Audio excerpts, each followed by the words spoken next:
అదరకొట్టే కారం రంగు రుచి ఆచి కారం పొడి.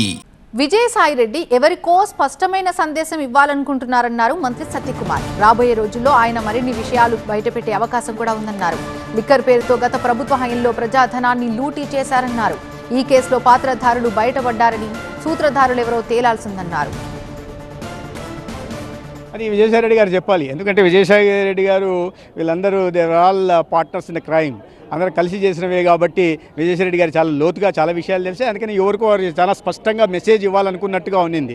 వెన్నుజువాలని పోలుస్తూ ఆయన ఇచ్చిన సందేశం ఎవరికి ఇస్తున్నారో, మరి జగన్మోహన్ రెడ్డి గారికి ఇచ్చారా లేదా ఇతర వాళ్ళకి ఇచ్చారా, లేదా కోటరీలో ఉంటున్న వాళ్ళు ఎవరో, ఎందుకంటే ఈ వాటిలో ఉంటున్న వాళ్ళంతా కుటుంబ సభ్యులు కాబట్టి విజయసాయిరెడ్డి గారికి చాలా స్పష్టత ఉండి ఉంటుంది. ఇంకా బహుశా రేపు రాబోయే రోజుల్లో ఇంకా మిగతా విషయాలు కూడా బయట పెడతారని అనుకుంటున్నాం.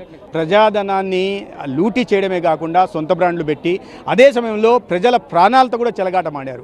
కొన్ని వేల ప్రాణాలు కలిసిపోయాయి. కొన్ని లక్షల మంది కిడ్నీ రోగాన్ని బారిన పడ్డారు. కొంతమందికి కాలేయ సమస్యలు వచ్చాయి. కొంతమందికి న్యూరలాజికల్ ప్రాబ్లమ్స్ కూడా వచ్చాయి. ఇవన్నీ కూడా 2019 మధ్యాహ్నం మొదలైనప్పటి నుంచి 20 సంవత్సరాలు మొదలైనప్పటి నుంచి 4 సంవత్సరాలు వచ్చినవే. ఒకవైపు ప్రజాధనాన్ని లూటీ చేసుకుంటూ సొంత ఖజానాన్ని నింపుకుంటూ, రెండో వైపు ప్రజల ఆరోగ్యంతో కూడా చెలగాటమాడినది క్షమించరాని నేరం. ఇవన్నీ బయటకు వస్తాయి. ఎవరు సూత్రధారులు, పాత్రధారులు అంతా ఇప్పుడు దొరికారు. సూత్రధారులు దొరకాల్సి ఉంది. అవన్నీ కూడా ప్రజల దీంట్లో రేపు రాబోయే రోజుల్లో బయటకు వస్తాయి. విజయసాయిరెడ్డి గారు కూడా అదే విషయాన్ని బయటకు చెప్పే ప్రయత్నం చేశారు.